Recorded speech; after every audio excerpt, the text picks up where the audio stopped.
It's not quite life support yet, but the family is getting there. There might have to be the discussion. This FAU football season is definitely starting to slip away. And man, that UTSA game was bang your head in the wall type of stuff on the offensive end. Day after edition of the Florida Atlantic Voice, presented by Robes Law Group, always putting the community first. Offices in Delray Beach, robeslawgroup.com, ROBES, robeslawgroup.com. UTSA beats Florida Atlantic 38-24. And trust me, I record this edition of the Florida Atlantic Voice. By the way, again, subscribe and you can get the podcast wherever you get your podcasts. Always appreciate all of you who regularly listen and who have subscribed. Continue to tell a friend. I am the play-by-play voice of FAU, Ken Levicka. I get the frustration. I sense the frustration. My social media was inundated with emotional FAU fans after this one. This was a winnable game. Florida Atlantic, despite all odds, and the offense really not showing up other than Cam Fancher's legs, it was in a great position to win this football game. And unfortunately, still nothing to show for it. FAU is now 0-3 in conference play for the first time since 2016. Now 2-5 on the season. And so Florida Atlantic to go to a bowl game, which what we pointed out was going to be the goal for FAU in 2024. Baby steps to build up the program. You've got to go 4-1 the rest of the way, which is it's not worst case scenario, but it's definitely strongly on the wrong path in which you wanted to progress through this 2024 campaign. So FAU 0-3 in the league, and let's just dig into what the biggest deficiency was, and that was the offense, and that was primarily the FAU passing game. Florida Atlantic had this game tied at 24 going into the fourth quarter, despite the fact that there was no passing game to speak of. FAU finishes at 103, but the only reason that FAU even got into triple digits passing the football was because of the final possession of the game, where FAU's down 14 and they're just trying to urgently move the ball down the field, picked up 36 yards through the air to put themselves over the century mark. Barely. That's the only reason that you got into triple figures. So we have to talk about the second half. Florida Atlantic going into that final drive, and we were tracking this on the broadcast as the second half progressed. FAU going into the final drive where they gained 36 passing yards, okay? FAU ended up going into that final drive with 8 total yards on offense in the second half. 8 total yards on offense in the second half on 16 plays. That's half a yard per play in the second half before FAU ran 7 plays that spanned 36 yards, and Casey Wiseman threw an interception to close things out. This is start of the third quarter through the opening 13 minutes of the fourth quarter. FAU, 4 plays, 17 yards, punt. 3 plays, 1 yard, punt. 3 plays, 4 yards, punt. 3 plays, negative 13 yards, punt. 3 plays, minus 1 yards, punt. That is not going to win you any football games at any level. And again, FAU went into the fourth quarter with this game tied at 24, largely because the defense forced 3 takeaways, 2 Jaden Williams interceptions, then the Wendell Fullord 49-yard scoop and score on the backwards pass. I know that you can sit here and say, "Oh, well, the defense gave up that touchdown in the fourth quarter on a third and long that closed the game out with 4 minutes left to go, and then you didn't have a chance to even attempt to come back after that." No, this is not on the defense. The defense certainly have its flaws, yes, and FAU got hit by big plays by all three of the tight ends for UTSA yesterday, whether it's Oscar Cardenas, whether it's Houston Thomas, or Overmeyer, who had the 42-yard touchdown pass over Jaden Williams. But the defense being on the field as long as it was in the second half, because it's not just the lack of offense and the 16 plays, 16 plays, 8 yards, half a yard per play. It's also FAU in the second half on offense. 2:24 time of possession, 2:06 time of possession, minute 13 time of possession, 51 seconds, minute 33, all before that final drive that, again, ended in the Wiseman interception and put the bow on that thing. The defense was on the field forever up to the final 2:19 of the game. Forever. Shades of Army, shades of UConn. That's going to lose you the game every time out. In the postgame, I asked Tom Herman about whether he thought the turning point of this game was Cam Fancher and the fumble with let me just remember what the 3:21 left. 3:21 left. Okay. There's 3:21 left in the second quarter. FAU is up 7. Florida Atlantic is at the 5 of UTSA.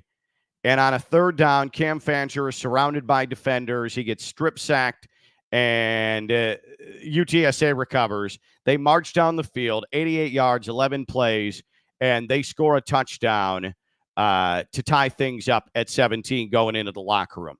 I asked Tom Herman if he thought that was the turning point of the game, and he said, rightfully so, because what exactly is a turning point? He doesn't know what is a turning point when UTSA was allowed to march down the field to start the third quarter and score a touchdown and take the lead, or you're unable to take advantage of certain situations on offense in the second half, or you blow a coverage on third down, and that allows UTSA to extend possessions. So he's right.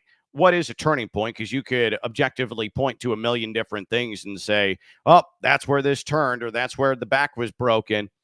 But, and this is an undeniable fact, Florida Atlantic, after that fumble from Cam Fancher and that recovery by UTSA, the offense never looked competitive again. FAU, thanks largely to the 76-yard Cam Fancher touchdown run in the first quarter, had an 80-yard drive touchdown, 67-yard drive where it was a turnover on downs, and that might have ended up being the best actual offensive possession for Florida Atlantic in this game at the beginning of the second quarter, but they turn it over on downs. Then off of Jaden Williams' first interception, FAU scores a touchdown and a spectacular whirling, twirling, survival mode run from Cam Fancher, 5 yards. And then 27-yard possession, second quarter. And then there's the fumble off of the second Jaden Williams interception. 6 plays, you win only 2 yards. But the offense was at least opportunistic. It was finding ways to extend drives or punctuate drives. And after that, FAU just listless offensively. Again, Florida Atlantic in the first half had 9 plays, 17 plays, 20 plays, 25 plays, 31 plays, 32 plays officially from scrimmage in the first half. 32 in the first half. And then it went to 23.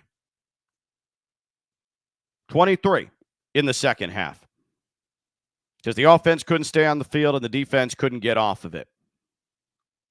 And the reason you're in this game is because Wendell Fullord, off of an outstanding defensive play by Devontae Davis to crush Owen McCown, throwing a backwards pass in the third quarter. Fullord scoops it up, and he scores, and you're tied at 24.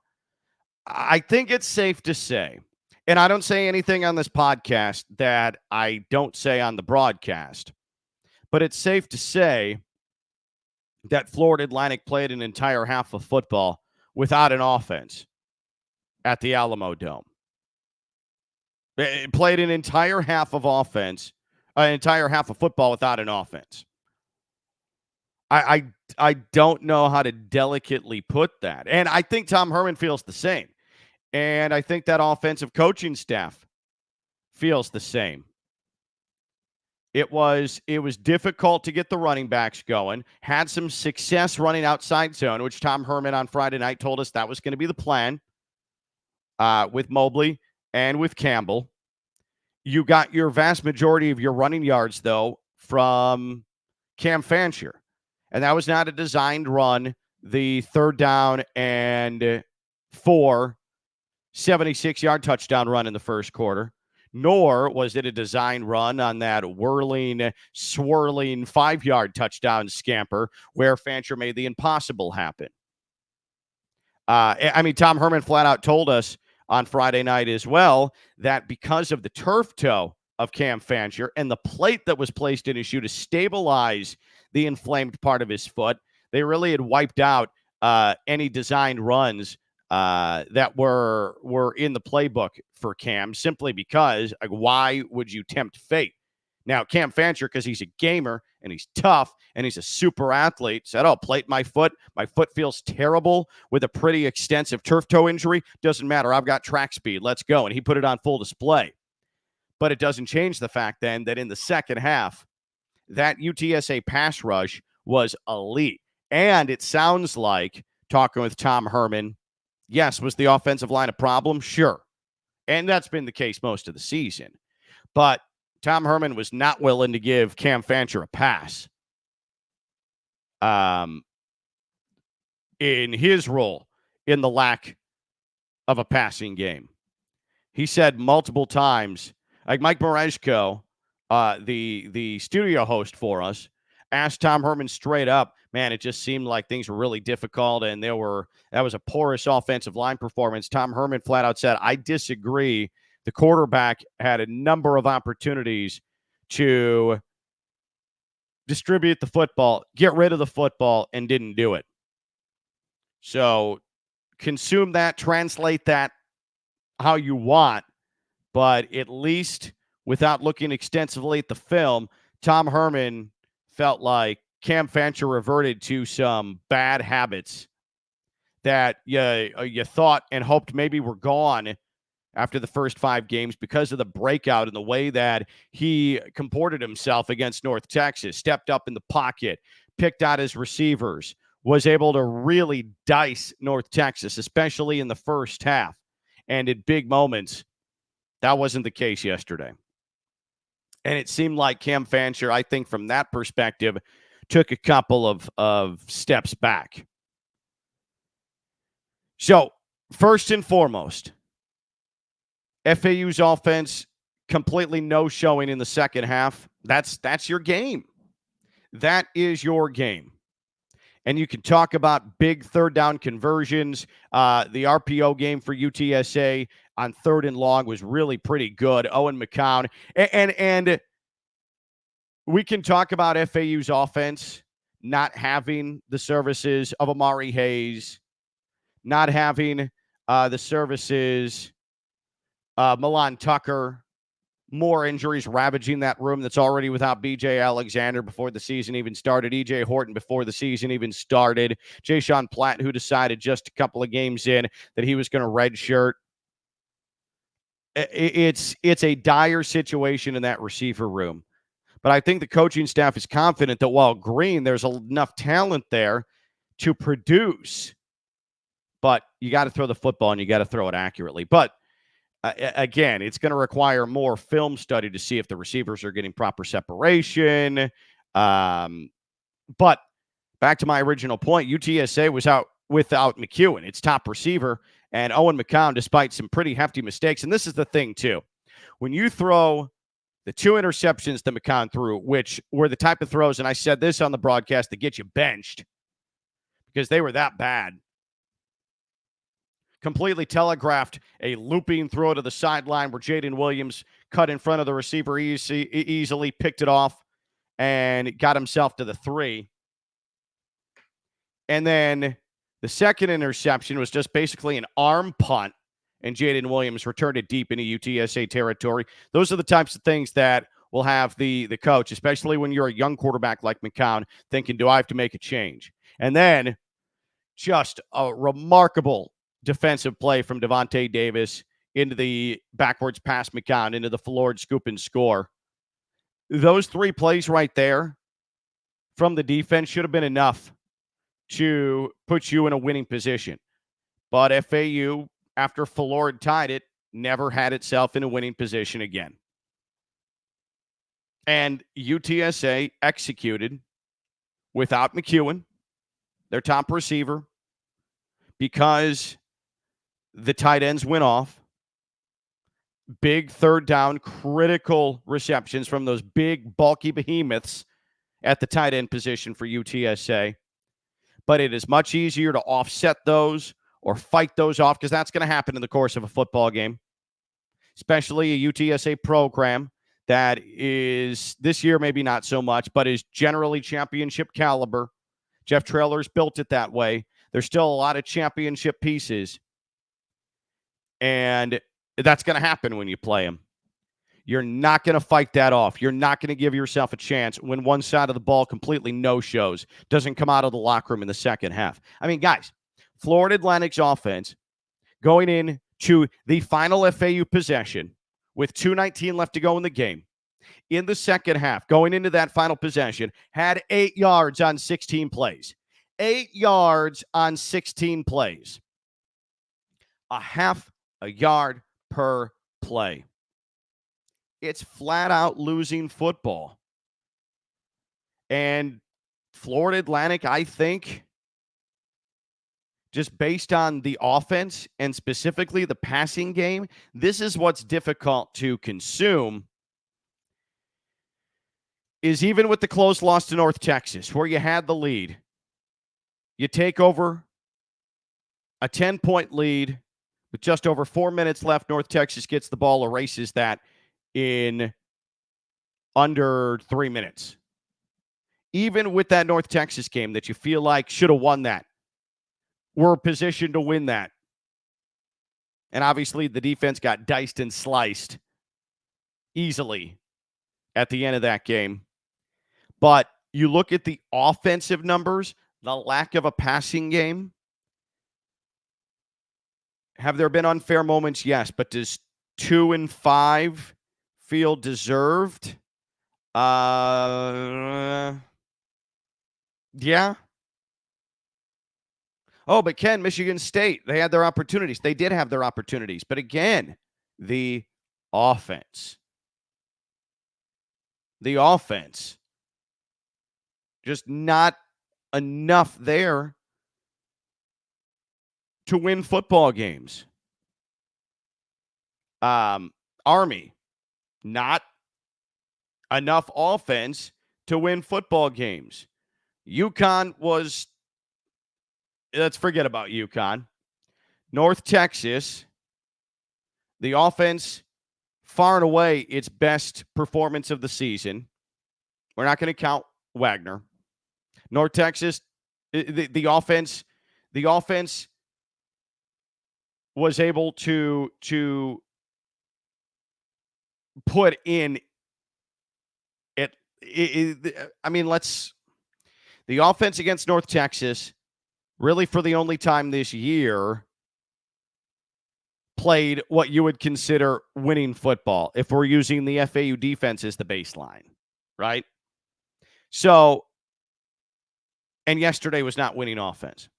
So Florida Atlantic this year, of its FBS opponents, which accounts for 6 of the 7 games, the offense has played winning football once. And I'm more than willing to have a deep discussion about winning offense and what parameters exist there and what's the definition of, and maybe I'm being a little unfair. And again, I don't say anything on here I don't say on the broadcasts. And I would love feedback. I would love to conversate about this. But in my football mind, which is limited, okay? Like, I'm no guru. I just call the games, right? In a descriptive manner.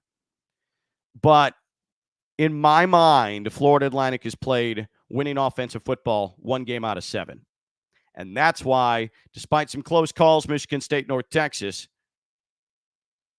2-5, sort of, you reap what you sow. And that's what's taking place on offense.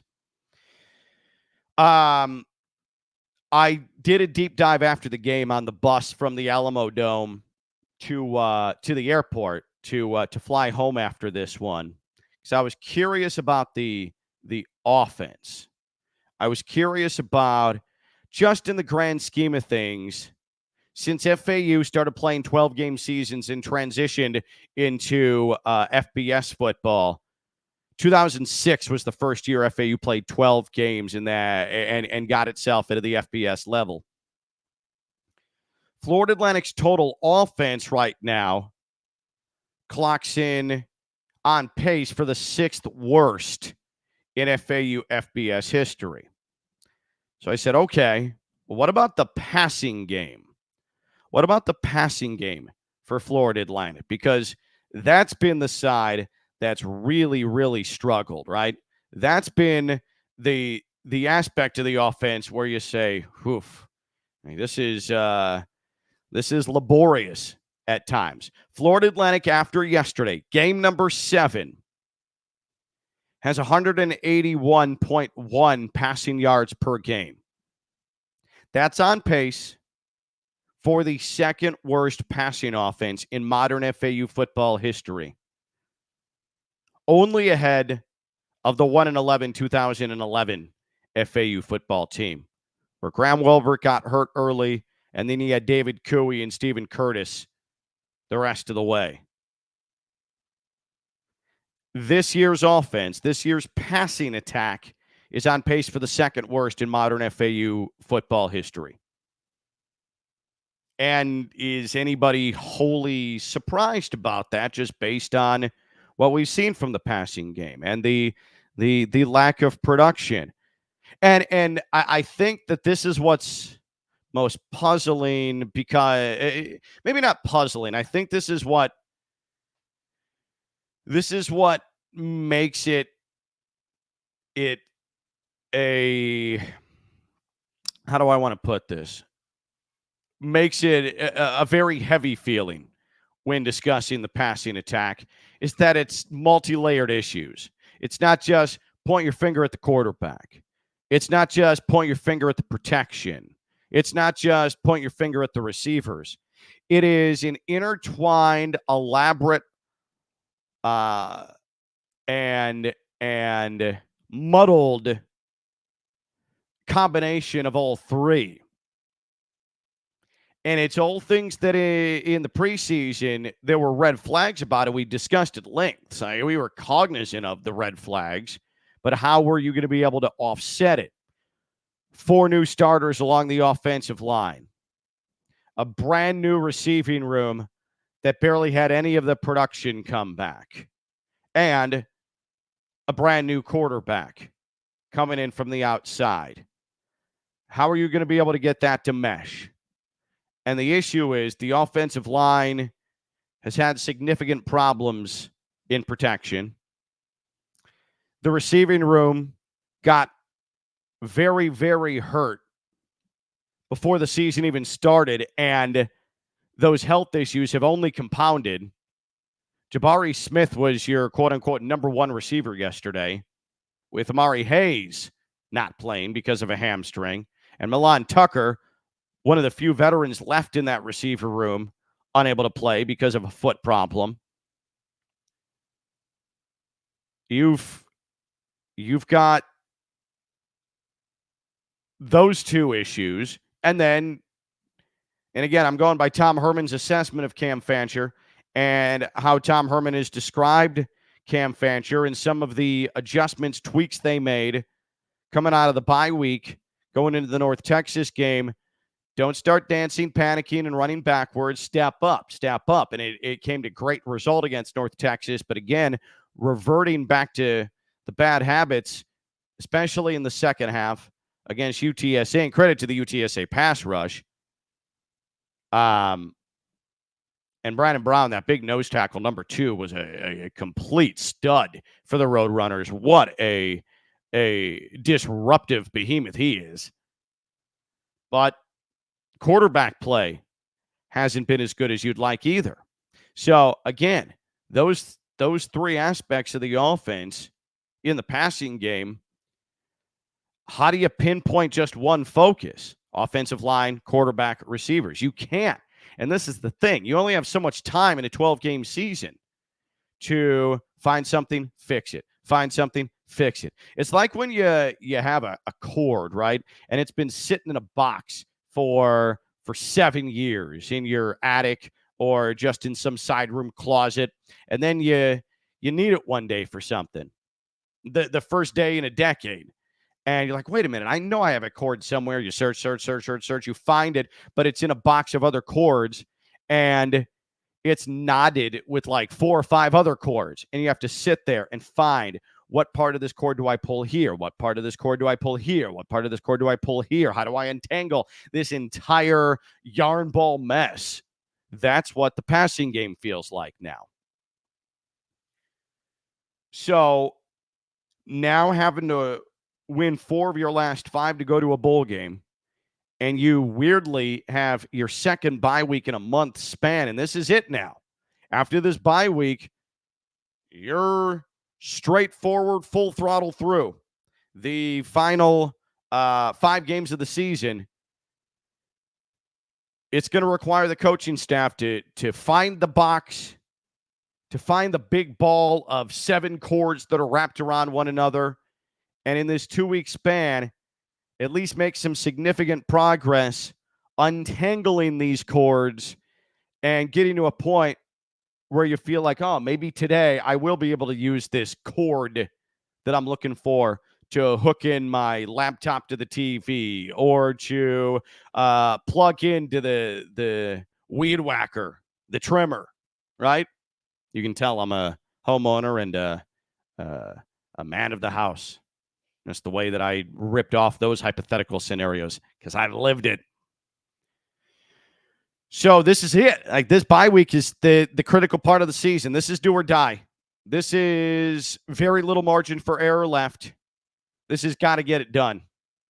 This bye week. So I'm sure some tough decisions are going to have to be made. Some tough discussions are going to have to be had. And Tom Herman alluded to as much. I mean, flat out said in his post-game interview on the Florida Atlantic Sports Network that it's very frustrating for him when you have players in the wrong spots, players not doing what they're coached to do. To me, that sounds like Tom Herman has run out of patience. And when you're a head coach and you run out of patience, then you start really, really hyper-focusing on the players on the roster that you can trust to do the most basic of football tasks. And it might come down to, next time out, homecoming, a little less than 2 weeks from now, Friday night at FAU Stadium, the contributors to this football team are trimmed down in a massive way, at least the ones that are dependent on to play a heavy load of snaps. Because the time is now.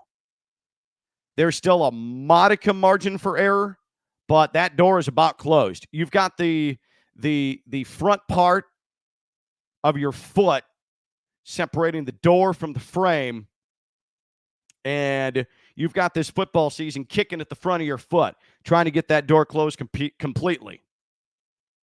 That's the scenario that FAU finds itself in. Okay? So again, not excusing the defense and the issues getting off the field on third down and having issues going up against those big, bulky tight ends, which Rock Bellantoni, defensive coordinator, identified before the game as, yeah, they're a struggle. They're big, they're massive, going to have to make catches over us. And hat tip to UTSA, those tight ends did make catches over FAU defenders. FAU defenders largely positioned where they needed to be against these tight ends, but the tight ends just really, really good. What a benefit, right? They maximized, and UTSA was without its leading receiver, and those tight ends were there to help out their young quarterback, and they did so. It's just good execution. And FAU still had a chance to win despite all of that because the defense helped put FAU in advantageous field position, landscapes. The offense took advantage of a couple of those. The defense scored one. Again, when you look at the story of the UTSA game, you can find frustrations defensively. There's a litany of issues that you can focus on. But big picture, broad picture, the offense, especially in the second half. Again, going into the final FAU possession with 2:19 left in the game, FAU second half had 8 yards on 16 plays. All of third quarter and vast majority of fourth quarter. That is going to lose you the game every time.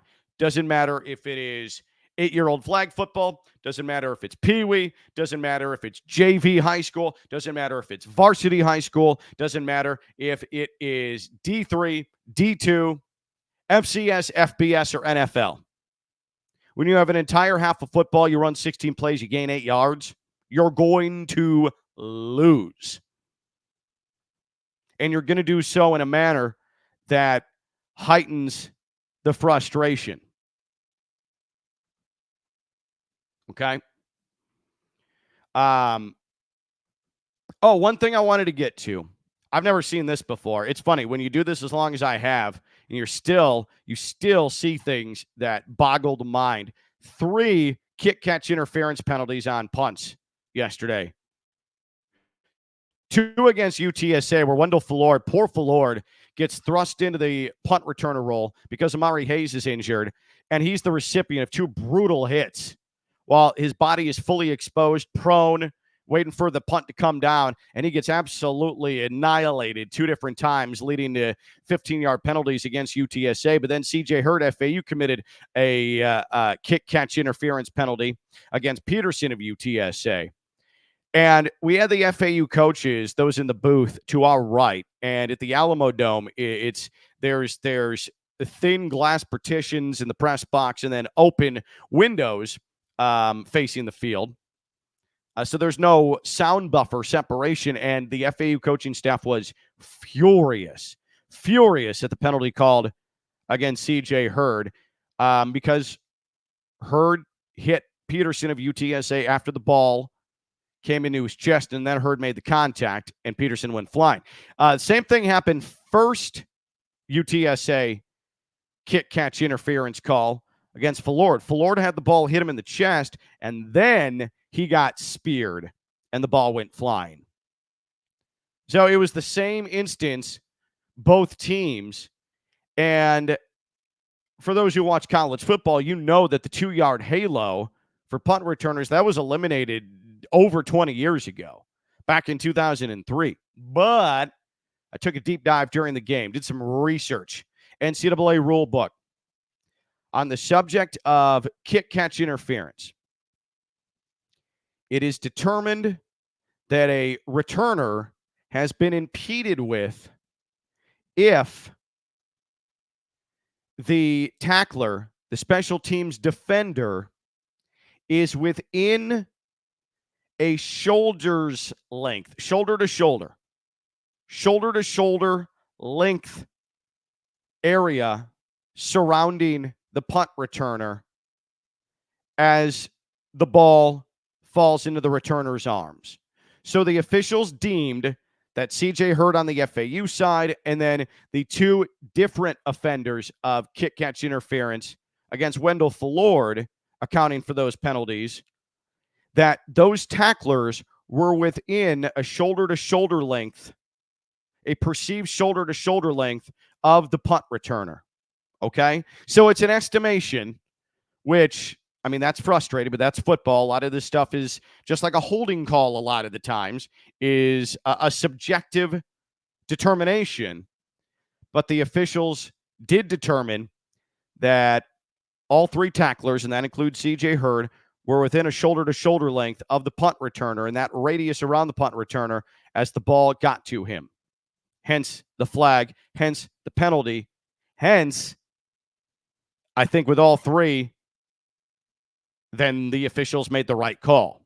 Bizarre, never seen it before. 3 of those in one game. It's rare you see it anymore in college football. Just one in a game. Happened 3 times. And you had one against each team in consecutive punts. Subsequent punts. Back to back. But I think the officials made the right call there. So I know that was some of the questions. Those were some of the questions I got after the game. What about those kick catch interference calls? I think the officials, based on the rule book explanation, the NCAA football rule book explanation, actually did get this right. Okay? So, for what it's worth, in case I can do something for you in this day after edition of the Florida Atlantic Voice and make you feel better about something in the grand scheme of things. So coming up for Florida Atlantic, you've got 5 games.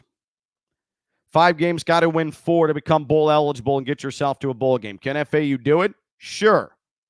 But that's going to require some significant improvement on the offensive end, especially in the passing game. Because like we said, FAU's passing game is hurtling towards historically bad from a program perspective. And it's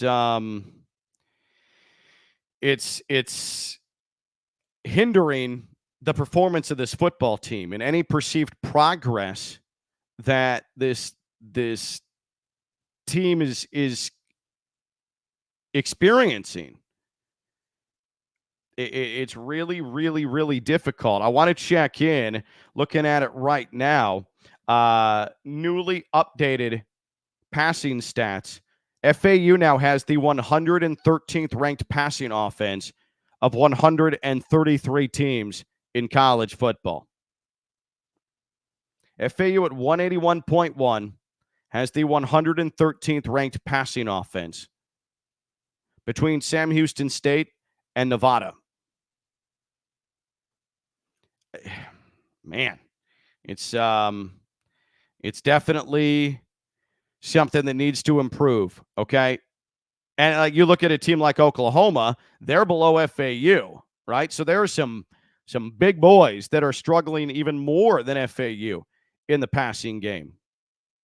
But I'm just talking specifically about Florida Atlantic. I'm talking specifically about FAU. And 113th ranked passing game in the country. Before the season started, we identified aspects of Florida Atlantic that if it improved, it would put themselves in a position to compete for a championship, while the passing game has been nowhere near where it needs to be to compete for a championship. Nowhere near. In terms of total offense, now 7 weeks through the season, Florida Atlantic, because the rushing attack has actually been fairly formidable, and a lot of that was Cam Fancher yesterday against UTSA. FAU is at the century mark, 100th best offense in all of college football. And again, it's hard to win. It's hard to win when you're struggling so mightily on the offensive end.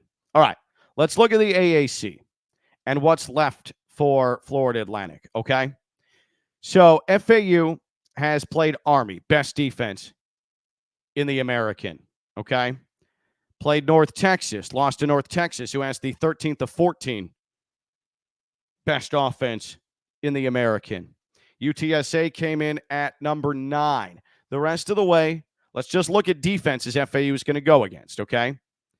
FAU is going to take on a South Florida offense that sits 8th overall, okay? 8th overall is this South Florida defense going up against FAU that sits number 7. So South Florida, Temple is at number 10.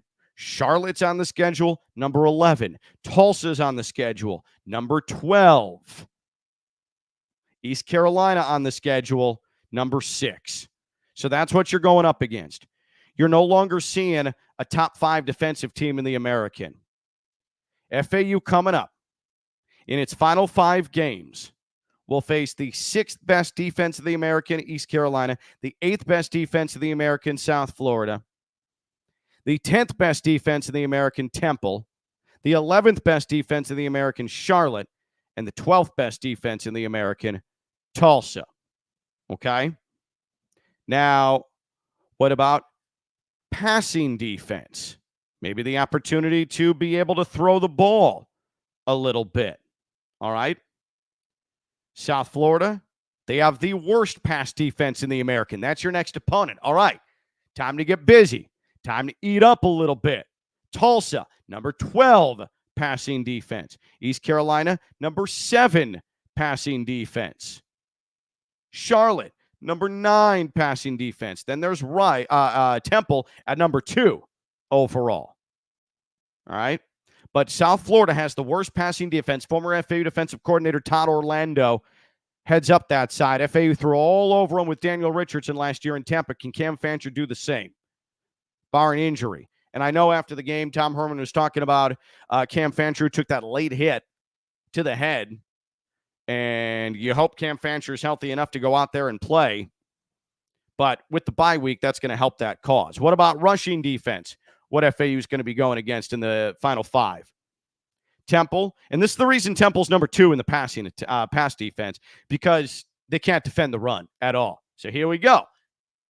Can't get your offensive game going. This is where heavy dose, C.J. Campbell and Jabari Mobley. Temple, 13th best of 14 rush defense in the American. What about next up, South Florida? They're number 5 overall. But again, everybody's throwing all over them, so why run the ball? You've got Tulsa, 6th best rushing defense. East Carolina, 10th best rushing defense. Charlotte, 11th best rush defense.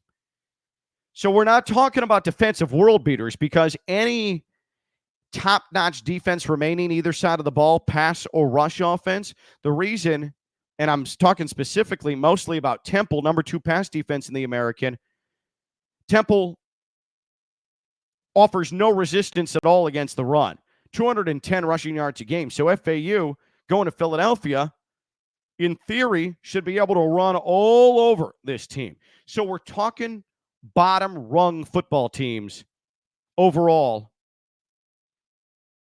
in the American that FAU is going to go up against. Now, the problem is, and you got to face reality, Florida Atlantic at 0-3 is also a bottom rung team in the American. Are you capable of beating these teams that talent-wise you probably should be able to beat?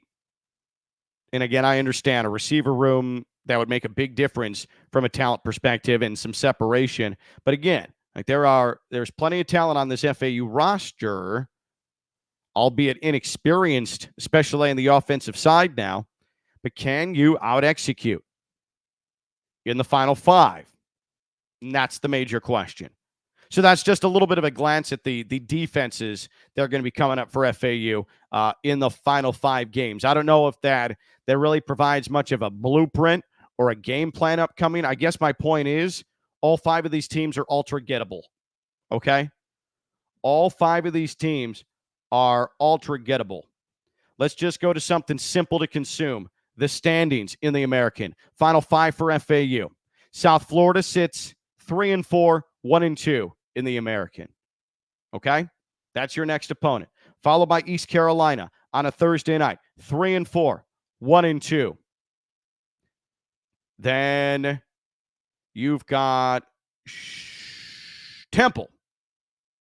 2-5, 1-2. Then Charlotte, 3-4, and I'll say it, a fluky 2-1. A fluky 2-1. And you saw how Charlotte was absolutely manhandled by Army yesterday. Tulsa, 2-5, 0-3. All right. So that's your rest of the way in the American. All sub 500 teams. All of them are sub 500 teams. Nothing has changed from last week when we went through that. All right. So South Florida 3-4. East Carolina 3-4. Charlotte 3-4. It's all there for you still to make a bowl game. But you have little margin for error now. Tulsa, 2-5. Temple, 2-5. Those are your final five. 5 sub 500 teams. Problem is FAU will start this final five journey at 2-5 and 0-3 in the American. 3 winless teams in conference play. Florida Atlantic, Tulsa, UAB. 0-3, 0-3, 0-4 respectively. Got to get it going. Got to get it going. And it's really, I think, predicated on establishing some sort of passing game. I think that's where this starts. Amongst all of the different holes you have to plug. But right now, it's sort of, Tom Herman only has 10 fingers, and there's more than 10 holes here that are taking on water in the boat, trying to plug each one of them. I think it all starts with that passing game.